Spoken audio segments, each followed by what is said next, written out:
Dolce nuk e haron Edin. Kjo u pa qartë në një moment të thjesht, por shumë domethënës, teksa ajo ndodhej në pishinë. Edhe pse ishte në krahët e lëndrimit, edhe pse situata kishte ndryshuar dhe rrugët dukeshin ndarë, përshëndetja e saj ndaj Edit tregoi se ndjenjat nuk zhduken aq lehtë sa duken nga jashtë, nga pishina, mes buzëqeshjeve dhe qetësisë së momentit. Dolce e ngriti kokën dhe e përshëndeti Edin.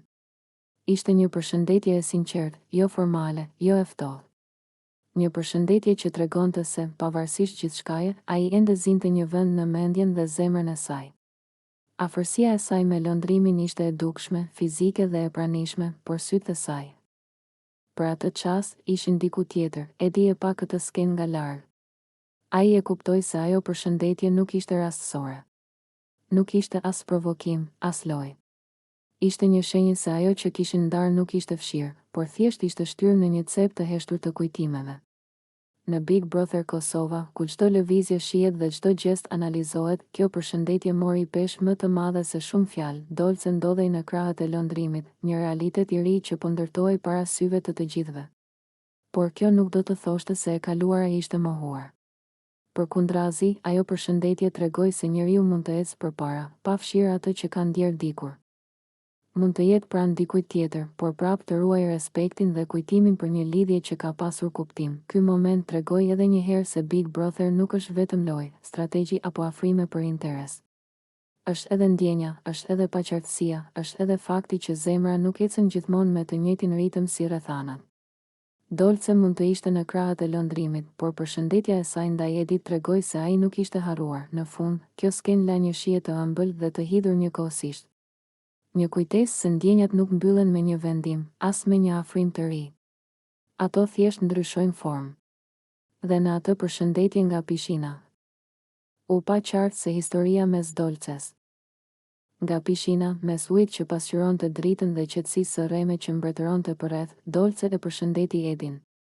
Një përshëndetje që nuk ishte thjesht një përshëndetje, por një moment i mbushur me nënkuptime, kujtime dhe ndjenja që nuk janë shuar plotësisht.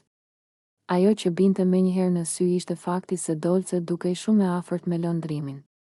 Afërsia e tyre ishte e dukshme, natyrale për syrin e jashtëm, por mjaftueshëm e fortë për të ngjallur reagime. Edi e pa skenën nga larg. Nuk foli. Nuk reagoi me fjalë. Vetëm ngriti dorën, një gjest i thjeshtë, por i prerë. Një përshëndetje që në të njëjtën kohë ishte edhe lamtumir. Ishte sikur me atë lëvizje donte të thoshte gjithçka që nuk u tha kurrë me fjalë. Haroje. Haroje ti dashurinë tonë. Këto fjalë nuk u dëgjuan me zë të lartë, por u ndjen fort në ajër. Ishin fjalë që dilnin nga një zemër që kishte dashur, ishte zhgënjur dhe tani po përpiqej të mbyllte një kapitull.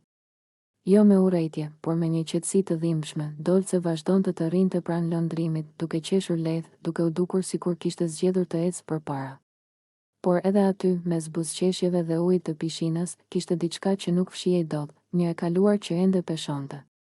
Përshëndetja e saj ndaj Edit ishte e butë, por sytë e saj tregonin se ajo e dinte se ai gjest me dorë nuk ishte indiferencë, por vendim. Edi, nga ana tjetër, e kishte marrë vendimin e tij.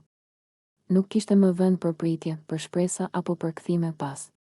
Ajo që kishte qenë mes tyre kishte qenë e vërtetë, por tashmë ishte pjesë e së shkuarës.